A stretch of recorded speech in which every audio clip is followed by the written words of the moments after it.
Hi, I'm Simon Dang, one of the co-founders here at Capital Spirits. I'm originally from the US, and I've been living in Beijing for about 5 years now and enjoying the expat dream here in Beijing.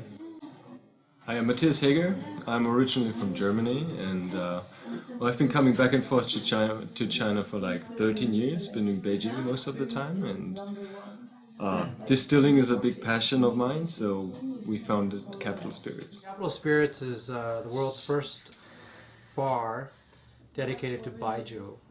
So there's this guy, Derek Sandhaus, an American who used to live in Beijing and Chengdu for many, many years, and he got really interested in baijiu, and he says, well, you can't really judge baijiu after you haven't had 300 shots. So he wrote a book about baijiu, the essential guide to Chinese spirits, and he held a book talk about this book called 300 Shots. And because I'm interested in distilling, I went there and I took Bill, who's the other co-founder.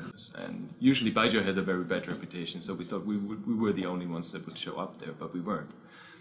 So we saw there's considerable interest in baijiu, and Derek kind of brought us to the idea that baijiu is just a drink that is enjoyed in a very wrong way in China, or a different way that foreigners are used to. So it's just the method of drinking in China is very forced, and you just drink way too much over dinner, and you have to drink. You can't really enjoy. So we thought, well, why not come up with a new method of drinking?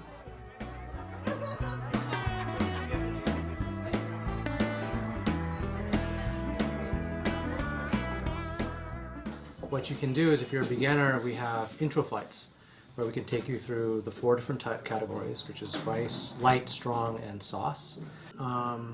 So we have 4 different types here, and they have different types of grain as their base. So this one is the Guilin Sahua. This is primarily rice-based baijiu. Second type is the light variety.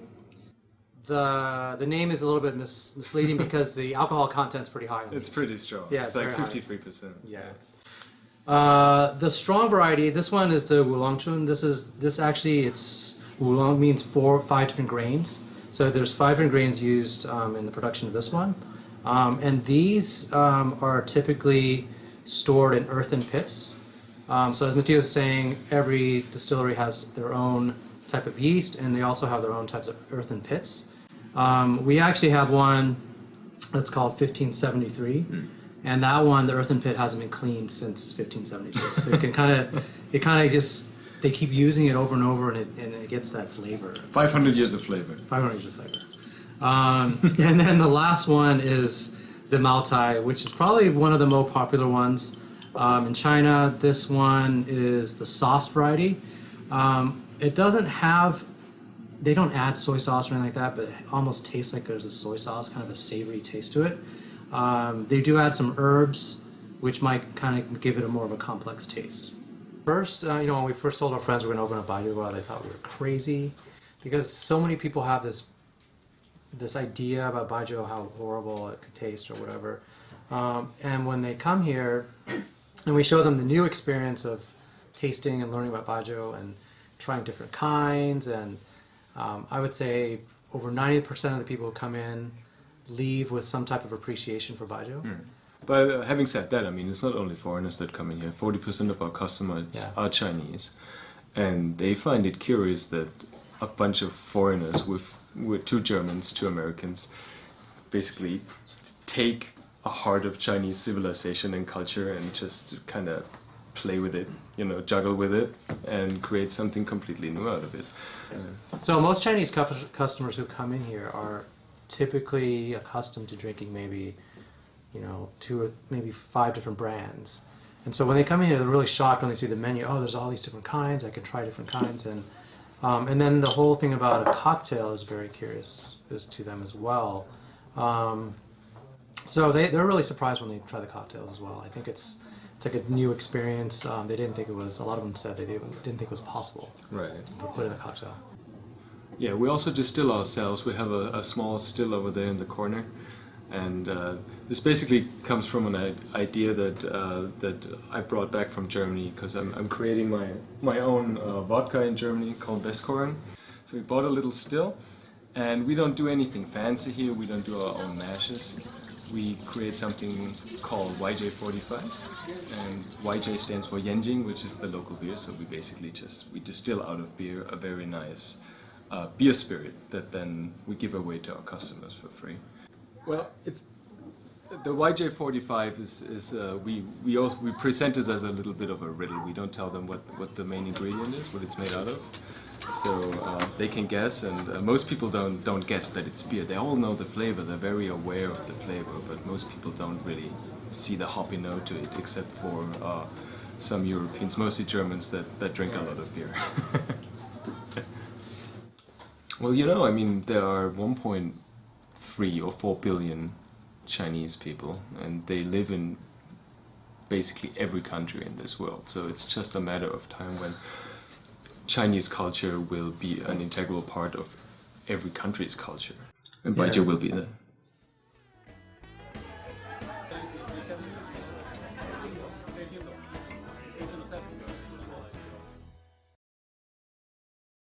Hello, my name is Jacob Meinert. I'm from Berlin in Germany, and I do my PhD in lifelong learning in organizations. Here to China, I came in order to increase my traveler's landscape of countries that I've been so far. Asia has been on the back seats. Yeah.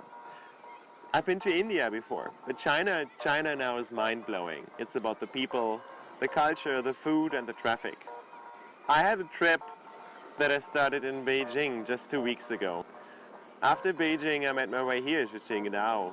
Qingdao is at the coast. It's the center of a brewery in China, and it has some German impact. The sea, the beer, the impact. 3 reasons enough to come here for me. So we started that day with an early morning breakfast. We had XXL dumplings. They were delicious. These dumplings fueled us for a day that I got to learn the life of fishermen and fisherwomen in Qingdao. So first, I learned how to scratch off mussels and its meat from the stones. For this, I asked a Chinese lady to show me how to. She had a hammer and hammered off the mussels from the stones. So I tried to, and it's harder than I thought.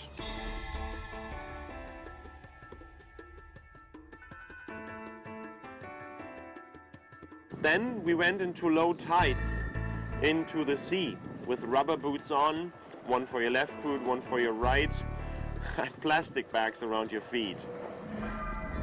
We went out and I collected mussels from within the sand. Again, I did a miserable performance. And an old lady, she showed me how to do this. She had a big basket with at least 500 mussels so far. So a good reputation, a person to ask to. And she showed me how to search for mussels.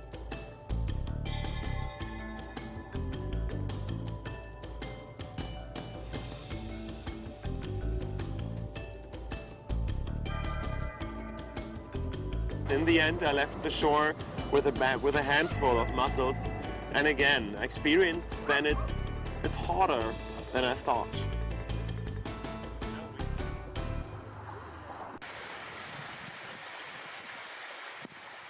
So, ready for lunch, we proceeded, and I bought 2 chicken for lunch and 1 for dinner. For lunch, He is moving. I ripped these chicken in 2 parts, which was quite an awful job. Yeah. You should know that I was a vegetarian for 9 years.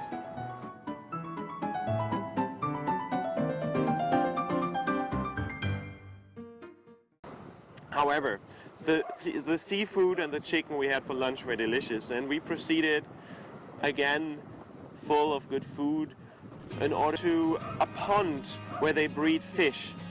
And I learned how to throw the fisher net, which is quite a hard thing to do. It's difficult, let me tell you. It's like a complex problem to solve. So I threw the fisher net a dozen of times, miserable. I was so miserable because I did not do it right. but a fisherman told me how to.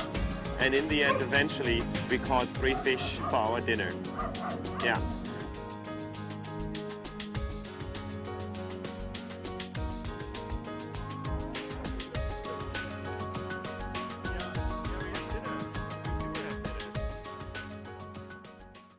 So we were ready for dinner and we met an amazing old couple, a Chinese grandmother and a grandfather, and they invited us to their home.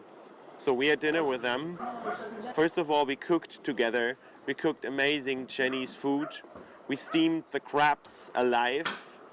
Yeah, well, I'm gonna cut some lobster. And here we go. Oh, could you leave your sister there alone? Ow! I'm sorry. This is not okay. You just pull up the lag of your neighbor. Makes me nice. Oh my god, that's fair. So I think you can leave. Very like this, yeah.